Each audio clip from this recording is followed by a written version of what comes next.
Bon, alors j'ai eu envie de vous parler de Marie parce qu'elle fait partie de ma vie depuis mon enfance. Je suis née dans un petit bled qui s'appelle Passé-la-Conception.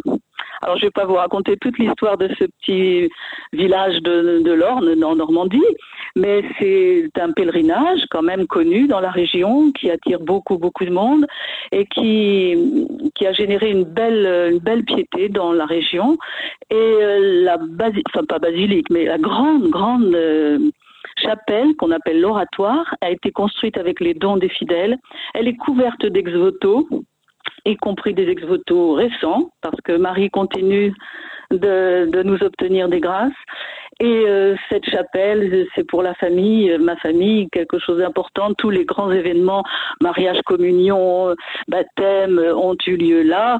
Et jusqu'à récemment, les obsèques de ma sœur, qui a voulu revenir se faire enterrer dans notre village natal et qui a voulu que les obsèques se passent dans cette chapelle de Marie, ce qui n'était pas permis. Il a fallu aller jusqu'à l'évêque parce que les obsèques n'avaient jamais eu lieu dans cette chapelle. Mais bon, c'est pour dire l'attachement de toute la famille à Marie, qui m'a personnellement apporté beaucoup de grâce. Et voilà, j'ai voulu un petit peu avec ce livre. Marie-Jeanne, tu peux nous redire le nom de ton village? C'est la Conception. P-A-2-S-A-I-S. Plus loin là, plus loin Conception. Alors Marie, j'ai trouvé que on n'en parlait pas beaucoup dans l'Église, à mon avis, et j'ai souvent réfléchi, cherché sur son privilège, ses privilèges, sa nature, son rôle. Et dans l'ouvrage de Maria Valtorta, j'ai trouvé des éclairages et j'avais envie de vous les faire partager. Bon, je fais par ailleurs partie du groupe du Rosaire, qui est un cheminement, méditer l'Évangile à l'école de Marie. En effet, c'est une belle façon d'aller à Jésus par Marie. Bien. Alors, peut-être déjà vous parler de Maria Valtorta, parce que pourquoi serait-elle une référence? Alors, Maria est une mystique italienne du siècle dernier. Elle est morte en 1961, à 64 ans. Et elle a été grabataire, comme Marthe Robin, comme Anne-Catherine Emmerich. Et elle a reçu des visions de l'Évangile, avec une précision incroyable. Et elle les a consignées au cœur de la guerre, entre les années 43 et 50. Elle a aussi reçu des dictées du ciel. Alors elle était, ça c'est un petit détail peut-être, mais elle était grabataire parce que à 23 ans, elle a été victime d'un accident. Un jeune anarchiste lui a brisé les reins d'un coup de barre de fer. Alors elle a souffert énormément. Elle a offert ses souffrances à Jésus crucifié. Elle était très influencée par la spiritualité de Thérèse de Lisieux. Et donc elle est demeurée clouée au lit pendant 27 ans. Alors, quoi vous dire d'elle? Son œuvre est monumentale. Elle a écrit 15 000 pages d'un seul trait. Ça représente 122 cahiers, d'une traite, sans rature. Et tous les détails très précis, les lieux géographiques, les monuments, on a retrouvé lors de fouilles les précisions qu'elle avait données sur certaines piscines ou certains monuments, les plantes, les plats même que l'on avait l'habitude de consommer à cette époque, enfin toutes sortes de renseignements, c'est très très précis, ça foisonne. Tout ça a été validé et compris par la science. Bon, mais ce qui est le plus important, c'est qu'on a vraiment l'impression quand on la lit que c'est un film qui se déroule devant nous. On voit Jésus marcher avec ses disciples, on l'entend parler, c'est parlant. Alors certains ont dit oui, mais c'est une vie romancée de Jésus. Il y a eu beaucoup de détracteurs, évidemment, mais l'Église a regardé ça de très près, vous imaginez, et il n'y a rien dans ces écrits qui contredisent la tradition et tout ce qui a été transmis par les pères de l'Église. Alors, attendez, je vous lis un petit peu ce que le catéchisme de l'Église dit. Oui, pourquoi devrait-on redécouvrir l'Évangile à l'occasion d'une révélation privée? On peut se poser la question, en effet. L'Église, dans son catéchisme, dit le rôle des révélations privées, même reconnues, n'est pas d'améliorer ou de compléter la révélation définitive du Christ, mais d'aider à en vivre plus pleinement à une certaine époque de l'histoire. Ce sont des initiatives du ciel à une certaine époque et qui trouvent leur source dans l'Esprit Saint. Si la révélation est achevée, elle n'est pas complètement explicitée. Alors, je ne sais pas si ça vous choque, mais ça s'accorde bien avec la conclusion de l'évangile de Saint Jean. Et il y a encore bien d'autres choses qu'a fait Jésus.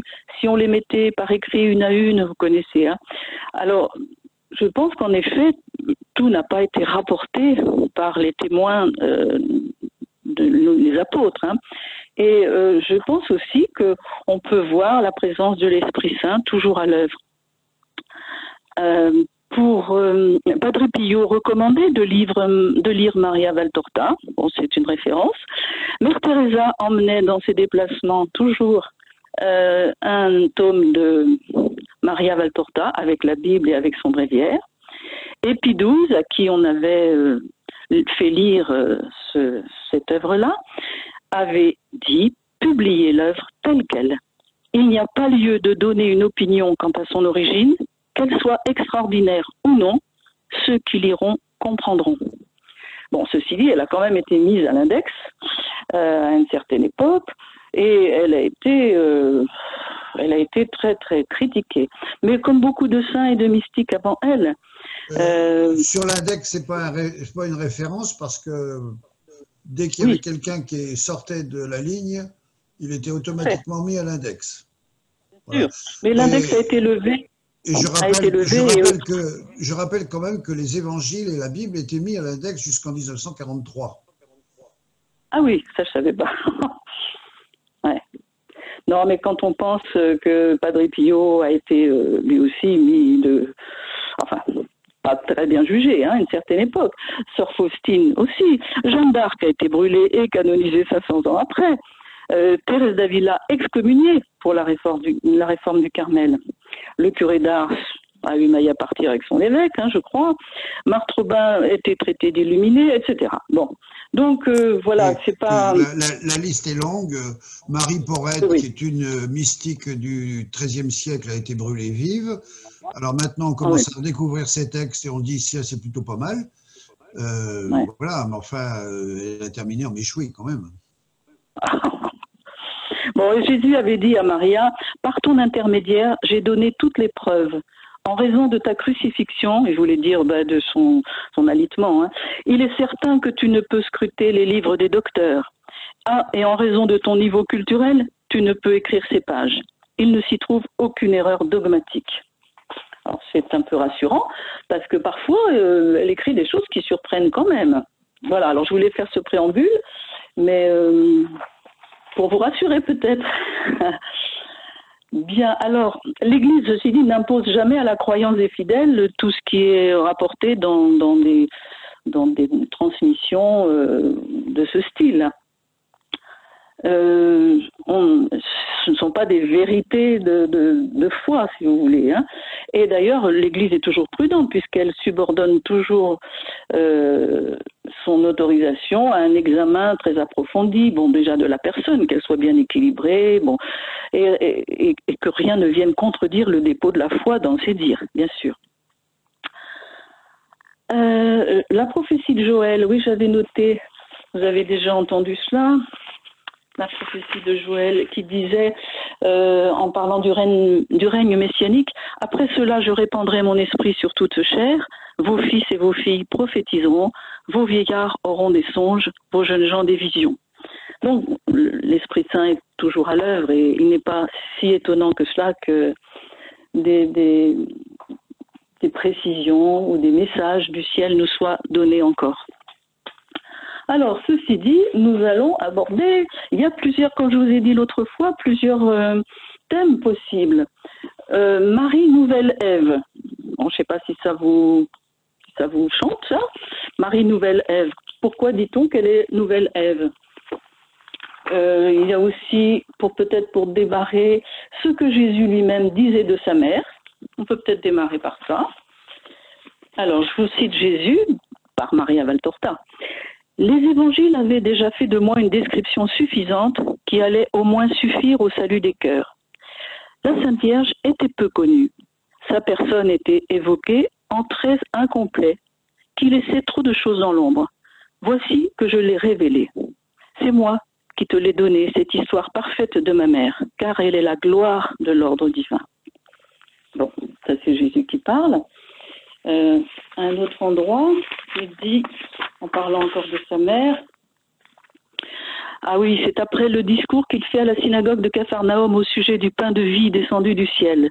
Vous vous souvenez que ces paroles avaient suscité des murmures, plus que ça même chez les auditeurs, qui disaient, mais pour qui se prend-il celui-là? Alors Jésus dit à Maria, voici ce qui s'est passé. Pourquoi murmurez-vous entre vous? Oui, je suis le fils de Marie de Nazareth, fille de Joachim de la race de David, vierge consacrée au temple, et puis épousée par Joseph de Jacob de la race de David. Vous avez connu beaucoup d'entre vous les justes qui ont donné la vie à Joseph, menuisier de race royale, et à Marie, vierge héritière de souche royale. Cela vous fait dire, comment celui-ci peut-il se dire descendu du ciel? Et le doute naît en vous. Mais je vous rappelle, les prophètes ont prophétisé sur l'incarnation du Verbe. Et je vous rappelle comment, pour nous, Israélites, plus que pour tout autre peuple, il est de foi que celui que nous n'osons pas nommer, Dieu, ne peut pas se donner une chair selon les lois de l'humanité, d'une humanité déchue par surcroît. Si le très pur, l'incréé, s'est humilié jusqu'à se faire homme pour l'amour de l'homme, il ne pouvait choisir, afin de revêtir de chair sa divinité, que le sein d'une vierge plus pure que le lys.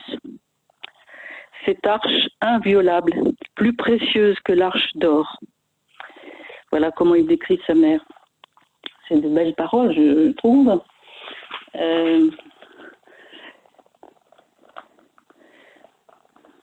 Attendez, je suis perdue dans mes pages parce qu'il y a tellement...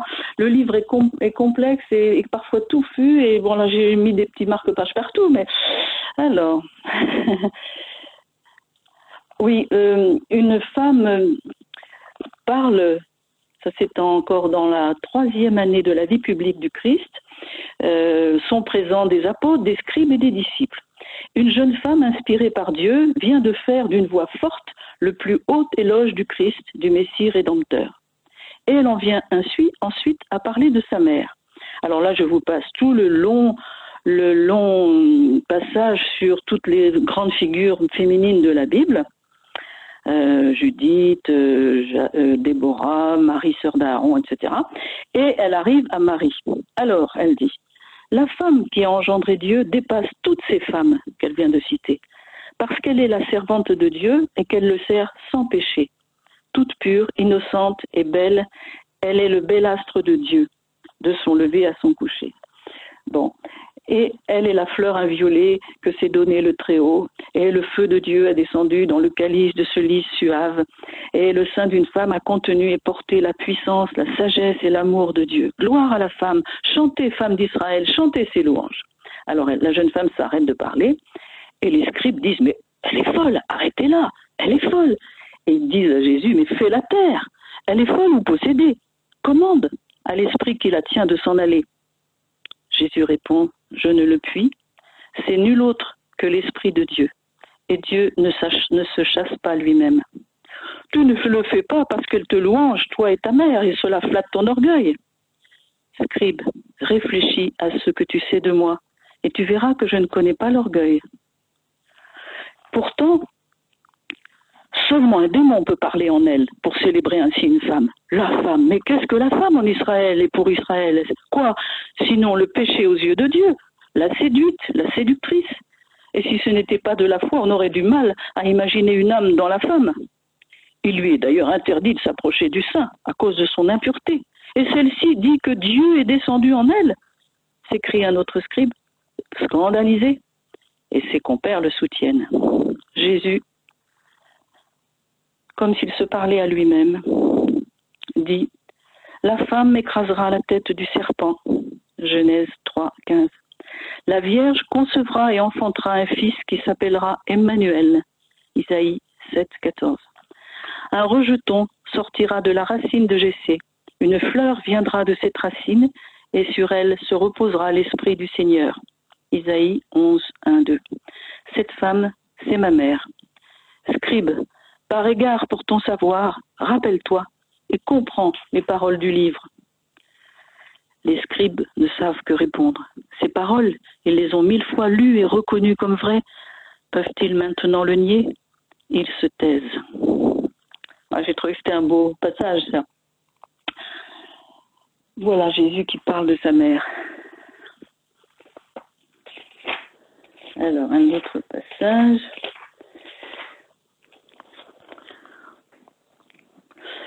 Dernier passage sur ce que Jésus dit. Si toute l'œuvre du Père pour créer de rien la terre n'avait servi qu'à accueillir Marie, l'œuvre de la création aurait eu sa raison d'être.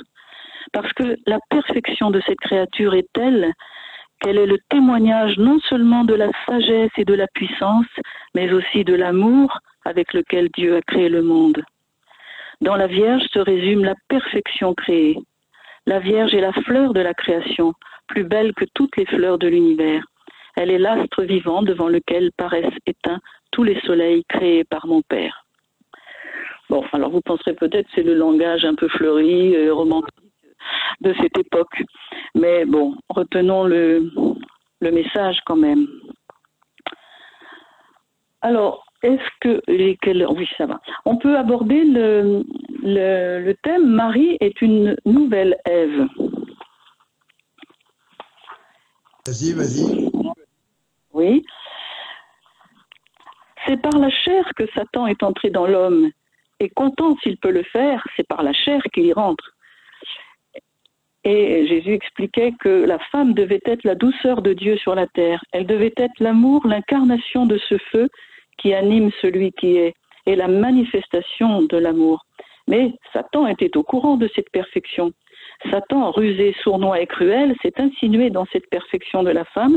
Il y a mordu et il y a laissé son venin. Ainsi, la perfection de la femme dans l'amour est devenue pour Satan un instrument servant à dominer la femme et l'homme et à propager le mal. Mais Jean, qui écoute Jésus parler, dit « Mais alors, nos mères ?» Et Jésus répond « Jean, ne doute pas d'elles, toutes les femmes ne sont pas l'instrument de Satan. Parfaites dans leurs sentiments, elles sont toujours excessives dans l'action. Anges, si elles veulent appartenir à Dieu, démons, si elles veulent appartenir à Satan. Mais les saintes femmes et ta mère, parmi elles, veulent appartenir à Dieu. » Alors, Jean insiste, « Maître, mais la punition donnée à la femme ne te semble pas injuste? L'homme aussi a péché. » Mais Jésus lui répond en opposant à la punition de la femme sa récompense annoncée dans le protévangile, toujours Genèse 3, 15. Mais alors la récompense, il est dit que par la femme le bien reviendra dans le monde et que Satan sera vaincu. Ne jugez jamais les œuvres de Dieu. Mais pensez que, comme le mal est entré dans le monde par la femme, il est juste que ce soit par la femme que le bien y rentre. Il s'agit d'annuler une page écrite par Satan. Et cela, ce sont les pleurs d'une femme qui le feront. Mais on lui demande, mais quand? Jésus répond, en vérité, je vous dis que sa voix est déjà descendue des cieux où elle chantait éternellement son Alléluia. Alors elle sera plus grande que Judith? Plus grande que toute femme, répond-il. Mais que fera-t-elle? Elle renversera Ève et son triple péché par l'obéissance absolue, la pureté absolue, l'humilité absolue, sur quoi elle se dressera, reine et victorieuse. Alors il lui demande, mais Jésus, n'est-ce pas ta mère, celle qui est la plus grande pour t'avoir engendré? Jésus répond, grand est celui qui fait la volonté de Dieu. C'est pour cela que Marie est grande. Alors, nouvelle Ève, il y a beaucoup d'aspects. Marie-Jeanne, tu peux nous répéter les 3 points? Alors, elle est grande. Ève et son triple péché de Ève. Par l'obéissance absolue, ouais. La pureté absolue, l'humilité absolue. Merci. Mais il y a des passages où il est plus détaillé en quoi Marie est exactement l'opposé d'Ève, point par point. Il faut que je retrouve ce passage-là. Attendez. Je m'excuse, hein, je suis un petit peu perdue dans mes papiers. Pourtant, j'ai mis des petites coches partout. Mais... Alors, 178. Alors, Jésus dit, le couple Jésus-Marie est l'antithèse du couple Adam-Ève. Il est destiné à annuler toute l'œuvre d'Adam et Ève et à ramener l'humanité au point où elle était quand elle fut créée, riche de grâce et de tous les dons que lui avait prodigués le Créateur. L'humanité a été régénérée totalement par l'œuvre du couple Jésus-Marie, qui sont ainsi devenus les nouveaux prototypes de l'humanité. Tout le temps antérieur est annulé. Le temps et l'histoire de l'homme se comptent à partir du moment où, par un retournement de la création, grâce à l'opération du Seigneur Dieu, la nouvelle Ève tire de son sein violet le nouvel Adam.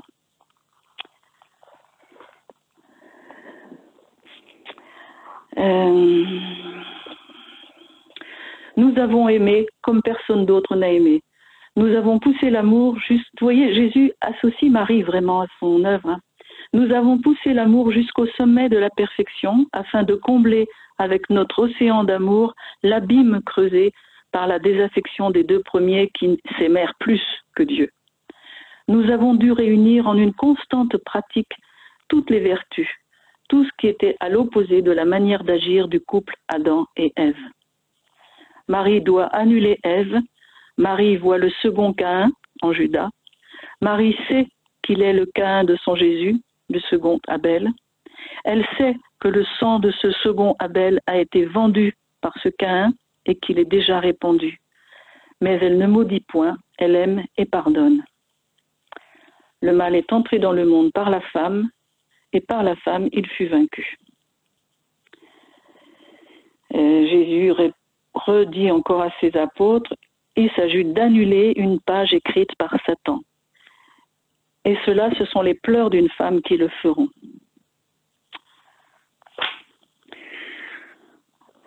Alors,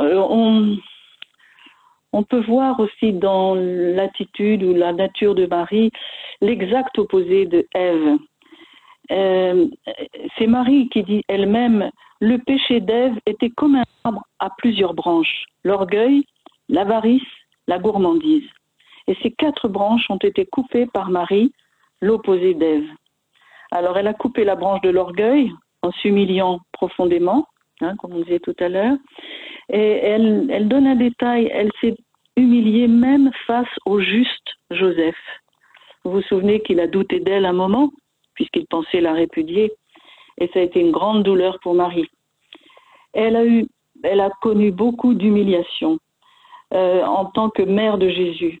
Humiliation de la pauvreté, elle était quand même de race royale, humiliation d'être réfugiée, la fuite en Égypte, humiliation par les reproches des parents et amis qui, ne sachant pas la vérité, taxaient de faiblesse ma conduite maternelle à l'égard de Jésus devenu jeune homme, humiliation pendant les 3 années de son ministère, parce qu'elle entendait tout ce qui était dit de lui, hein. Humiliation cruelle à l'heure du calvaire, humiliation jusqu'à reconnaître que je n'avais pas de quoi acheter une place et des aromates pour la sépulture de mon fils. Ça c'est un détail, mais voilà, je n'ai pas pensé. Hein. Alors elle a coupé la branche de l'orgueil, elle a coupé la branche de l'avarice. J'ai vaincu l'avarice des parents en renonçant d'avance à mon enfant. Une mère ne renonce jamais que par force à son enfant, c'est naturel. L'enfant se développe dans le sein maternel et on ne coupe jamais complètement le lien qui tient sa personne unie à la nôtre. Mais moi, j'ai renoncé à mon fils dès l'instant que je l'ai eu. Je l'ai donné à Dieu, je vous l'ai donné à vous tous. Je me suis dépouillée du fruit de mon sein pour réparer le vol du fruit de Dieu par Ève. Elle a également coupé la branche de la gourmandise. J'ai vaincu la gourmandise, celle du savoir et celle de la jouissance, en acceptant de savoir uniquement ce que Dieu voulait que je sache, sans me demander ni lui demander plus que ce qui m'était dit. J'ai cru sans chercher davantage. La chair, instrument de Satan, je l'ai mise avec Satan sous mon talon. Sous mon talon.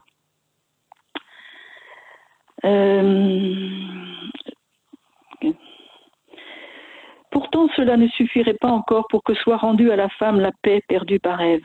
Cette paix, je vous l'ai obtenue au pied de la croix, en voyant mourir celui que j'avais vu naître. Voilà ce que j'ai fait pour vous, en me refusant toute satisfaction, même sainte. Je vous ai porté vers les hauteurs, comme j'y ai porté Joseph. Le rocher du calvaire est pour moi le mont des Oliviers.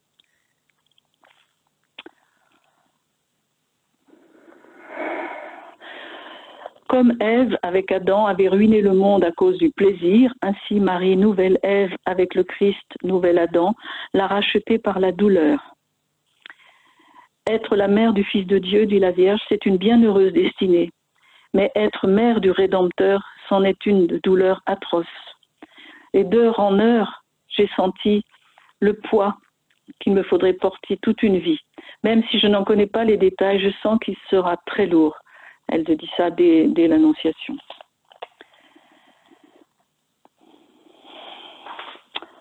Alors, voyons voir d'autres passages pour montrer combien... Ça va, vous entendez, vous suivez? On te suit là pour l'instant. Alors, à Marie est apparu l'ange de la lumière. C'est un parallèle entre Marie et Ève, comme était apparu à Ève l'ange des ténèbres. À Marie, l'ange de la lumière a parlé de procréation divine. À Ève, l'ange des ténèbres a parlé de procréation humaine. Marie, devant la proposition de l'ange de la lumière, s'est humiliée profondément, tandis qu'Ève, devant la proposition de l'ange des ténèbres, s'enorgueillit, ambitionna de ressembler à Dieu.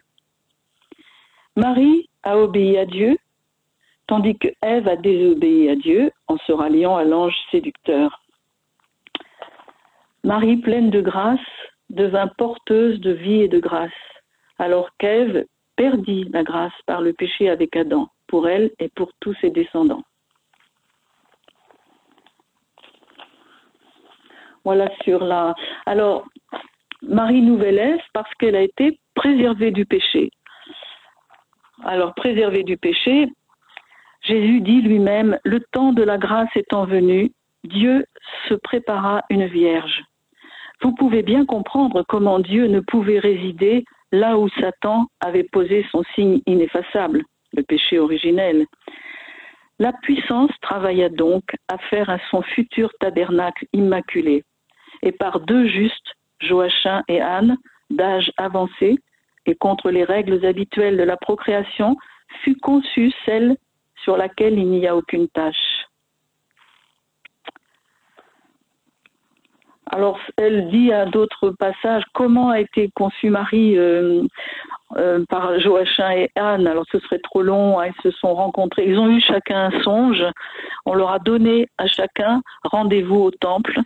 Là, ils ont été purifiés, bon, il y a toutes les cérémonies, et ils ont conçu dans une sorte d'extase. Bon, alors, bon, ce serait trop long de lire tout cela.